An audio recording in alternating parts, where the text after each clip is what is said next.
ये कहानी एक अमीर लड़की और गरीब लड़के की है जो दोनों एक दूसरे से नफरत करते हैं, पर गलती से दोनों के दोनों एक सुनसान वीरान अनजान आइलैंड में फंस जाते हैं जहां इन दोनों के अलावा कोई भी नहीं। और इसके बाद इन दोनों की जिंदगी पूरी तरह से बदल जाती है। Bollywood silver screen presenting swept away.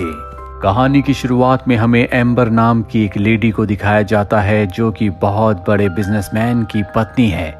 Amber कभी किसी से अच्छे से बात नहीं करती, उसका बिहेवियर सबके साथ बहुत रूड होता है, इसीलिए ज्यादातर लोग उसे पसंद नहीं करते।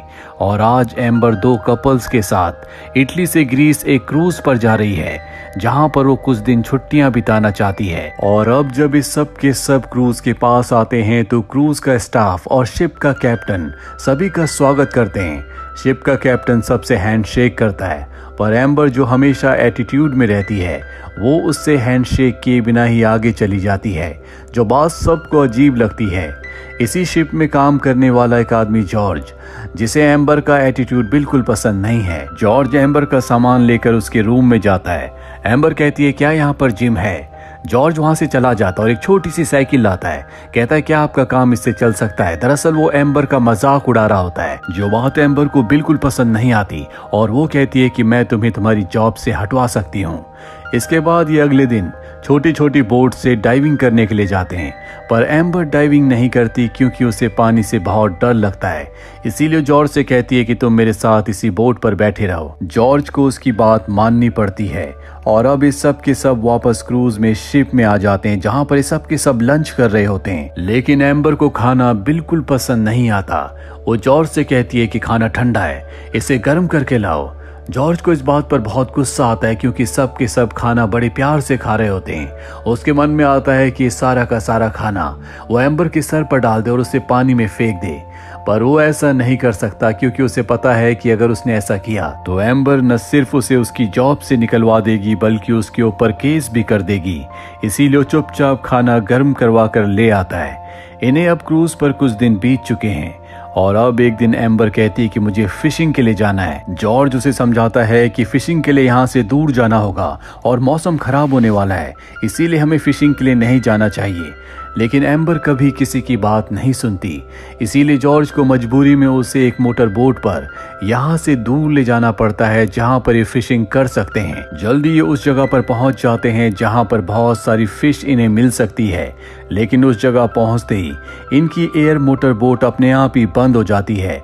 जॉर्ज उसे स्टार्ट करने की कोशिश करता है, लेकिन बहुत कोशिश करने के बाद भी वो स्टार्ट नहीं होती और जब वो फ्यूल चेक करता है तो उसमें फ्यूल नहीं होता। दरअसल यहाँ आने से पहले जॉर्ज ने फ्यूल चेक नहीं किया था। इस बात पर एम्बर उस पर बहुत चिल्लाती है, हालांकि जॉर्ज अपनी गलती नहीं मानता। जॉर्ज कहता है कि मैंने तुमसे पहले ही कहा था कि हमें फिशिंग के लिए नहीं जाना चाहिए, लेकिन तुम्हारी वजह से मैं भी यहाँ पर फंस गया। पर एम्बर लगातार उस पर चिल्लाती रहती है। मजबूरी में जॉर्ज को ही चुप रहना पड़ता है। कुछ देर के बाद जॉर्ज उसे बताता है कि इस बोट में पैडल्स नहीं है, इसीलिए हमें यहाँ पर किसी का इंतजार करना होगा। जब तक यहाँ पर हमें लेने कोई नहीं आता हम यहाँ से आगे नहीं बढ़ सकते। और अब ये दोनों के दोनों बीच समंदर में फंस चुके हैं। हालांकि इन्हें पूरा विश्वास होता है कि जल्दी इन्हें कोई रेस्क्यू करने के लिए यहाँ पर आएगा, पर अगले 6 दिनों तक यहाँ पर कोई नहीं आता और इनके पास खाने पीने की जो चीजें होती हैं वो भी खत्म हो चुकी है। 6 दिनों के बाद यहाँ पर एम्बर को इसी एयरबोट के अंदर एक गन मिलती है। उसे लगता है कि ये फ्लेयर गन है, जिसे चलाने के बाद अगर इनके आसपास कोई शिप हुआ तो वो इनके इशारे को समझकर इन तक पहुंच जाएगा और इन दोनों को रेस्क्यू कर लेगा। पर जॉर्ज कहता है कि ये फ्लेयर गन नहीं है, ये गन मुझे दे दो, पर वो इस गन को चलाना चाहती है। जॉर्ज उसे पकड़ लेता है और अब गलती से गोली चल जाती है, जो गोली इनकी एयरबोट के एक हिस्से पर लगती है जिससे उसकी हवा निकलना शुरू हो जाती है और अब बोट का बैलेंस बिगड़ जाता है, जिस वजह से दोनों के दोनों पानी में गिर जाते हैं। पर बोट का एक हिस्सा पकड़कर ये तैरते रहते हैं। अब रात हो जाती है और रात होते ही बारिश और तूफान शुरू हो जाता है। ये दोनों बोट के हिस्से को पकड़कर वहीं पर सो जाते हैं और अगली सुबह जब इनकी आंख खुलती है तो ये देखते हैं कि इनसे कुछ दूरी पर एक आइलैंड है, जिसे देखकर ये खुश हो जाते हैं क्योंकि इन्हें पूरा विश्वास है कि वहां पर कोई ना कोई होगा। और अब अपने हाथ से पानी को धकेलते हुए ये उस आइलैंड तक पहुंच जाते हैं, जहां पहुंचकर एम्बर जॉर्ज से कहती है कि जल्द ही मेरा लॉयर तुमसे मिलेगा और तुम्हें सलाखों के पीछे भेज देगा। जॉर्ज को उसकी बात अच्छी अच्छी नहीं लगती और वो उससे दूर चला जाता है। वो कहता है कि अगर तुम मुझे पसंद नहीं करती तो यहाँ से हमारे रास्ते अलग होते हैं। ये दोनों पूरा आइलैंड चेक करते हैं लेकिन यहाँ पर कोई नहीं होता। ये एक वीरान और सुनसान आइलैंड है, लेकिन जॉर्ज को यहाँ पर एक छोटा सा घर मिल जाता है जो किसी ने शायद यहाँ पर कभी बनाया होगा। शायद वो भी इन्हीं की तरह यहाँ पर फंस गया होगा। साथ ही उसे यहाँ पर कुछ चीजें मिलती है। जॉर्ज सबसे पहले मछली पकड़ने के लिए यहाँ पर एक वेपन बनाता है, जिसके बाद वो समंदर में जाता है और मछली पकड़ कर ले आता है। उस देर के बाद एम्बर भी वहाँ पर पहुँच जाती है जो पूरा आइलैंड घूम चुकी है, लेकिन उसे यहाँ पर कोई नहीं मिला। वो बहुत ज्यादा भूखी होती है, साथ ही उसे बहुत गर्मी भी लग रही होती है क्योंकि उसने कभी भी इस तरह का जीवन नहीं जिया। वो हमेशा से लग्जरी में रही है और अब भूख लगने की वजह से वो जॉर्ज से कहती है कि मुझे खाने के लिए कुछ फिश दे दो, लेकिन जॉर्ज कहता है कि मैं तुम्हें खाने के लिए कुछ नहीं दूंगा क्योंकि तुम एक घमंडी लड़की हो। तुमने आज तक हमेशा मुझसे बदतमीजी से बात की है। इस बात पर एम्बर को गुस्सा आ जाता है और वो उसके ऊपर मिट्टी गिरा देती है और अब जॉर्ज भी गुस्से में आ जाता है। इसीलिए वो एम्बर को एक थप्पड़ मारता है और कहता है कि अगर तुम्हें खाने के लिए कुछ चाहिए तो तुम्हें मुझे मास्टर कहकर बुलाना होगा, साथ ही मेरे कपड़े धोने होंगे और आज के बाद कभी तुम मेरी बेइज्जती नहीं करोगी। एम्बर के पास उसकी बात मानने के अलावा कोई रास्ता नहीं है क्योंकि अगर उसने उसकी बात नहीं मानी तो वो भूख से और प्यास से मर जाएगी। दरअसल जॉर्ज उससे बदला ले रहा होता है और अब वो जॉर्ज के कपड़े धोकर लाती है। साथ ही जॉर्ज उसे आग जलाने के लिए भी कहता है। जॉर्ज खुद तो घर के अंदर सोता है पर उसे घर के अंदर नहीं आने देता। एम्बर जब रिक्वेस्ट करती है तो जॉर्ज कहता है कि तुम्हें मेरे साथ मेरे बेड पर सोना होगा क्योंकि अंदर बहुत कम जगह है, पर एम्बर उसके साथ सोने से मना कर देती है। दरअसल जॉर्ज का बिहेवियर बहुत ज्यादा रूड हो चुका है। इन्हें यहाँ पर कई दिन बीत चुके हैं। हालांकि ये दोनों एक दूसरे को पसंद नहीं करते, लेकिन अब इन दोनों के बीच में एक केमिस्ट्री डेवलप होना शुरू हो जाती है और एक दिन जॉर्ज एम्बर से कहता है कि मेरे हाथ पर किस करो। उसे मजबूरी में उसके हाथ पर किस करना पड़ता है। एम्बर को लगता है कि अब जॉर्ज उसकी मजबूरी का फायदा उठाएगा, पर वो ऐसा नहीं करता। वो कहता है कि तुमने हमेशा अपने से छोटों से बहुत रूडली बात की है। जिनसे तुम रूडली बात करती हो वो भी इंसान है, तुम्हें इंसानियत नहीं भूलनी चाहिए, और गुस्से में वहां से चला जाता है। दरअसल जॉर्ज कहीं ना कहीं एम्बर को पसंद करने लगा है और बस वो एम्बर को एहसास दिलाना चाहता है कि जो भी उसने आज तक अपने से छोटे लोगों के साथ किया है वो गलत है, और एम्बर को ये बात समझ में आ जाती है। इसीलिए जॉर्ज के पास जाती है और उससे माफी मांगती है। ये दोनों अब अच्छे दोस्तों की तरह रहते हैं और जितना भी काम होता है ये दोनों मिल बांट कर करने लगते हैं। अब इनकी जिंदगी पूरी तरह से बदल चुकी है। ये एक दूसरे के बहुत करीब आ जाते हैं। एम्बर को भी एहसास होता है कि उसे जॉर्ज से प्यार हो चुका है। जॉर्ज कहता है कि तुमने शिप में हम सब से बहुत बदतमीजी से बात की थी। एम्बर जॉर्ज को बताती है कि मेरे हस्बैंड से मेरा डिवोर्स होने वाला है, इसीलिए मैं बहुत ज्यादा स्ट्रेस में थी। मुझे आसपास कुछ भी समझ नहीं आ रहा था, और अब ये दोनों यहाँ पर एक दूसरे के साथ बहुत खुश हैं। अब एक दिन एम्बर जब लकड़ियां लेने जाती है तो वो देखती है कि समंदर में आइलैंड के पास ही एक क्रूज है। पहले तो वो उस क्रूज को आवाज लगाने की, इशारा करने की कोशिश करती है, फिर वो अचानक से रुक जाती है। उसे एहसास हो जाता है कि वो अपनी असली जिंदगी में गई तो वो जॉर्ज को हमेशा के लिए खो देगी। पर तभी वहां पर जॉर्ज आ जाता है जो क्रूज को इशारा करना चाहता है, पर एम्बर उसे ऐसा करने से मना करती है।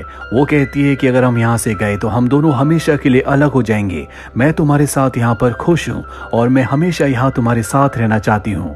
पर जॉर्ज कहता है कि अगर तुम मुझसे प्यार करती हो तो चाहे तुम कहीं भी रहो, तुम हमेशा मुझसे प्यार करोगी और मेरे साथ ही रहोगी। दरअसल उसे एम्बर पर पूरा विश्वास है कि यहाँ से निकलने के बाद एम्बर हमेशा के लिए उसके पास आ जाएगी। इसीलिए क्रूज को इशारा करता है और अब ये दोनों के दोनों क्रूज में बैठ जाते हैं। वहाँ एम्बर के हस्बैंड को पता चल जाता है कि एम्बर मिल चुकी है, इसीलिए वो उसे पोर्ट पर लेने आता है। और जब वो एम्बर को देखता है तो एम्बर को अपने गले से लगा लेता है, जो देखकर जॉर्ज को बिल्कुल अच्छा नहीं लगता। एम्बर का हस्बैंड जॉर्ज से कहता है कि तुमने मेरी पत्नी की जान बचाई, पता नहीं मैं तुम्हारा शुक्रिया अदा कैसे करूंगा। जॉर्ज उसकी बात का कोई जवाब नहीं देता और वहां से चला जाता है। जिसके बाद वो एक बार में जाता है।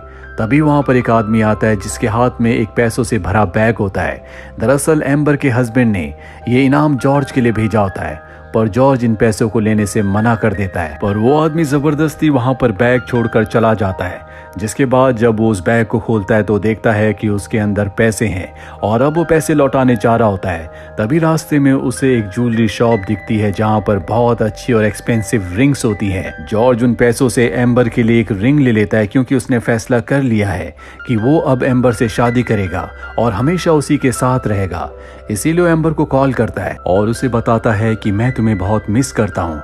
एम्बर कहती है कि मैं हमेशा तुम्हारा साथ दूंगी, तुम्हारा जो भी प्लान है वो एक लेटर में लिखकर मेरे होटल के रिसेप्शन में छोड़ देना।